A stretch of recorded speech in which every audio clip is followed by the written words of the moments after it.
What's going on, guys? Andy here, G4 Outdoors. Yesterday was my birthday, so that means today I picked up some stuff from Academy.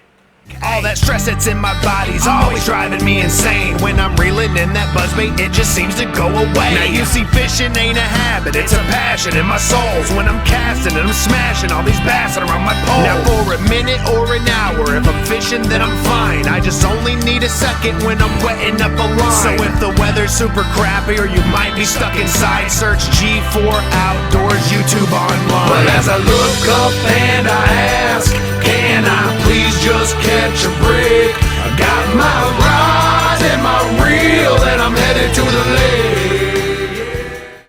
So yeah, like I said, yesterday was my birthday. Happy birthday to me. And with some of the gift cards I got from family and friends, I went up to Academy and got some of the stuff that I needed that I was short on in some of my boxes, plus a setup I've wanted for a little while. Didn't get the reel I wanted because a lot of these stores have been hit hard and they haven't had a chance to restock, but I still got something cool. So let's check it out.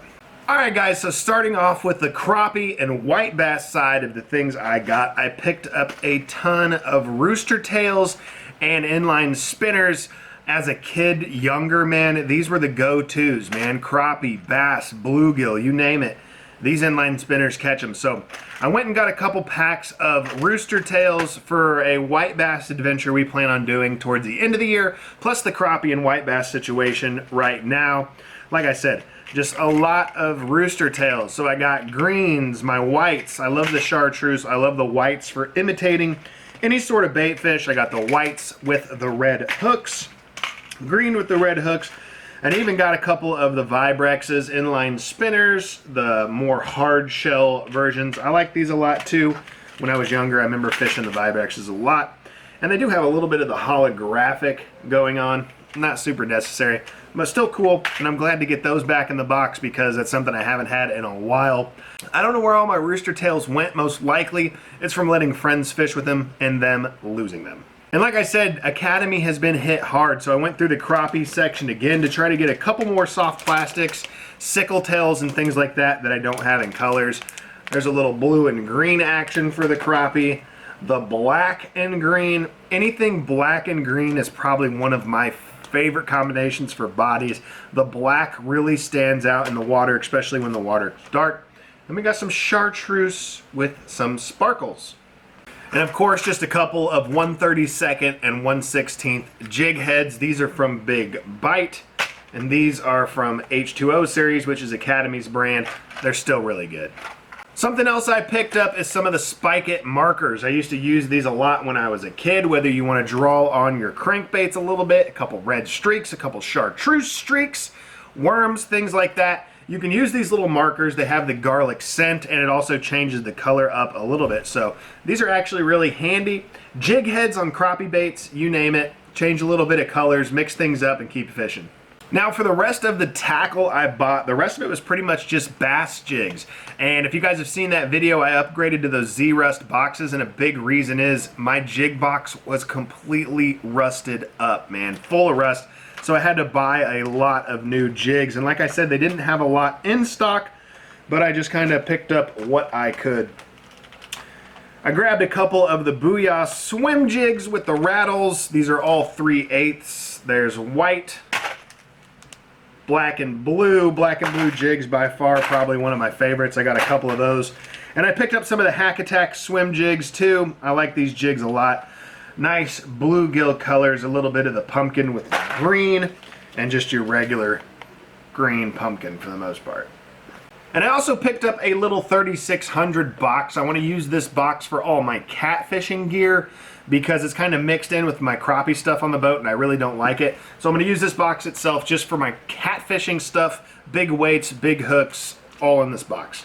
Now let's get into the little setup I kind of bought for myself. I wanted to make another lighter bass fishing open face rig. I have a lot of stuff I made for crappie fishing this year, but I want something for throwing soft plastics, Texas rig, shaky head, wacky rig, that kind of thing, and I wanted it on braid. I quit fishing braid for a long time, and I really want to get back into throwing braid more. I love the castability of braid. I can cast so much longer with braid.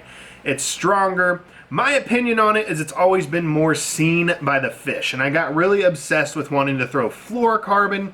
It's strong, it sinks, it's pretty much invisible in the water, and that's what kind of steered me away from braid. It's always felt like the fish could see it a little more. But I'm gonna get back into fishing braid, especially on this bass setup.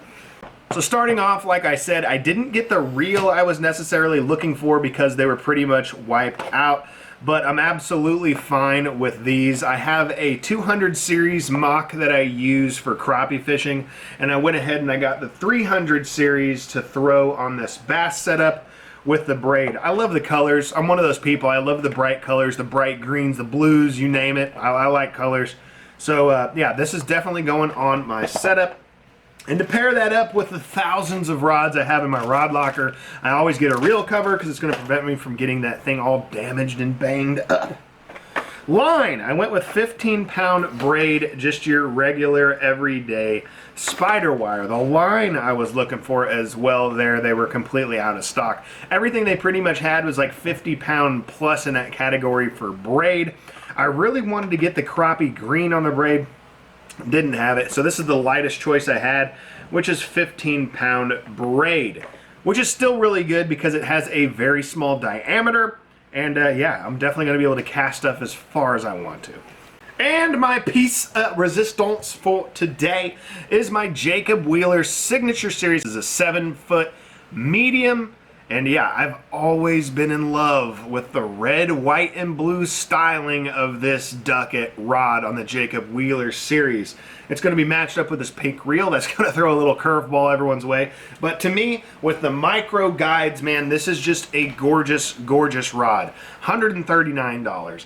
Like I said, I really don't like spending money like I used to on rod and reels. I still have some setups. I even have a couple back behind me here that I never throw, that I've spent $200-300 on. And I just don't want to go that route, man. They don't last any longer in my opinion, and it's just about all that's in your budget. So this is kind of my own birthday present to me. Like I said, I've wanted this Jacob Wheeler Signature Series 7-footer for a while, and it's going to be an awesome, awesome bass setup for me. And of course, on top of that, had to get a rod sleeve for this, that way it's not getting all tangled up in my boat. And I'm really just hoping not everyone thinks that's pink as much as they think it's red, and it'll go with my red, white, and blue combo. But yeah, guys, I'm going to take a couple minutes off camera real quick, and I'm going to go ahead and get this thing rigged up. I may throw a little jig on it for now, but I really want to use it for soft plastics. Like I said, my Texas rig, my Wacky Rig stuff. But I'm going to go ahead and get this rigged up and kind of show it to you guys with it all complete. This is just kind of a little pointless video, man. Just wanted to show you my haul today because I'm excited to finally get this rod, man. I've been wanting it for a while. Just every time I see it, I'm like, I don't want to spend 130 bucks.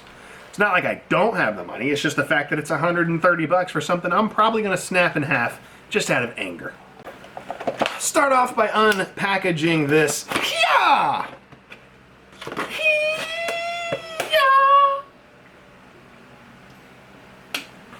And if you guys aren't making cool noises when you unbox things, you're not living your life right. So here you guys go. This is the 300 series Lew's Mock. I've always liked Lew's reels. I've had issues with their rods. I think I've broken at least 4 Lew's rods, and not even on purpose in my lifetime. This does have a 100% anti-reverse feature, so there is no lock back that you get. It's just wherever you stop is where you stop. Like I said, this is a 300 series. It's a little bit in the middle. Great for bass fishing. This would be a little bit too big and heavy of a reel for me to want to fish crappie. So let's throw it on this rod. And I'm thinking about starting a new trend. You know how some people like leave like the tags on their hat and stuff like that? I think we should start leaving the tags on our rods and reels. Like I said, this is my first Jacob Wheeler edition. I do have the Ducket Silverado and I like it a lot. It's stiff. I like where my hand sits. A lot of the open face combos that have still the reel padding up here in front of the reel itself, I don't like that. I like being able to have my finger on the rod. I feel like I can just feel a lot more stuff when I'm fishing that way. I'll tell you what, for the color scheme of all this that's on here, at least I know it's mine. I'm going to catch a 300-pound bass with this. I think it's actually guaranteed on the box. Now I'm going to go ahead and throw my braid on here. Something to remember, Braid doesn't have the memory like mono and stuff like that does. Even fluorocarbon, they say it doesn't, but I still think it does because I've had issues with fluorocarbon before. But yeah, remember your reels for the most part on spinning tackle spins counterclockwise. So when you're reeling up a spinning tackle, what I do is I set my line down flat and I just make sure the line is coming off of this counterclockwise as well to go back onto the reel. And one of the good things about these Lew's Mach Series reels is they all have like a little ridge through the middle that helps the braid grab onto, that way it doesn't spin off. Sometimes you got to tape them on here or do different techniques to really get the braid to stay on when it comes to open face. But this kind of has like a little guided thing on there that really lets the braid kind of hold to it, which is pretty awesome. And one of the big things you don't want to do with spinning tackles is overload this reel with too much string. That string will want to just kind of unwind itself. The problem, not so much with braid do I have that issue, but mono for sure. If you overload one of these spinning reels with mono, look to have that stuff just kind of fly off every now and then. And this is a 300-yard spool of 15 pound. I would guess I probably put half of it on there. So I got plenty left for another, or if I want to use it for a leader or whatever, throw it down there with all my other line. So we are all rigged up. I'm just gonna put this little Wacky Rig on there. So I've had this random little Wacky Rig sitting up on top of this station for a while. I'm just gonna go ahead and put it on there. Got a little weedless headed jig on there. And yeah, it's a little rusty. One of the other things I will point out when it comes to braid, I've always had the most success with Palomar knots. There's a lot of other knots out there on the market you can use, but a lot of your traditional stuff just doesn't want to hold with braid. So I like to use a Palomar knot. Just fold the line over, stick said folded end through the hook. I do one loop, go into the loop. Camera just shut off on me, I don't even know what it recorded, but make one loop, go into the loop. It's like so hard to explain. Take that loop that you made, go around the bait, pull your lead line tight, and then pull your tag end line tight. Which isn't the easiest thing to do with braid, to get a hold of this little tag end and snug it up. And I'll share another little tidbit of information I do when wacky rigging.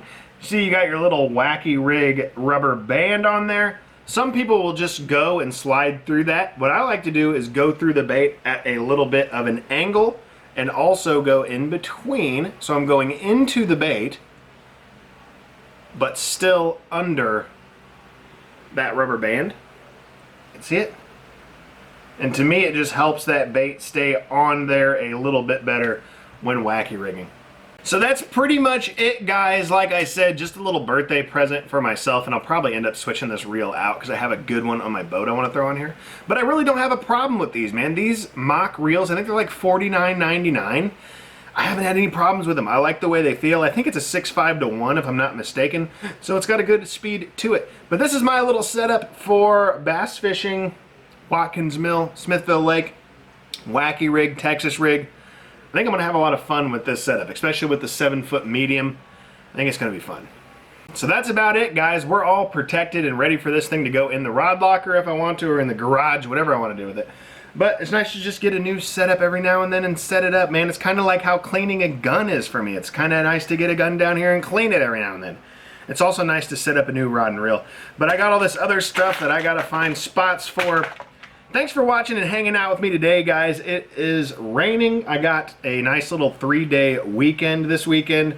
The wife's off, Memorial Day's coming up, all that good stuff. So we're going to try to get out on the water. And with that being said, we hope to see you guys out on the water too. If this is your first time checking out a video from G4 Outdoors, man, we would love for you guys to hit the subscribe button. That means a lot and it helps us out as far as growing this channel. Hit the like button if you can. Leave a comment down below, man. What lures are you guys looking forward to getting into this year? Is there a rod or a reel you guys are stoked about trying to get for this year? Let me know down in the comment section what you guys got going on. But like always, guys, we will see you in the next one. Later. Weather's super crappy, or you might be stuck inside. Search G4 Outdoors YouTube online. But as I look up and I ask, can I please just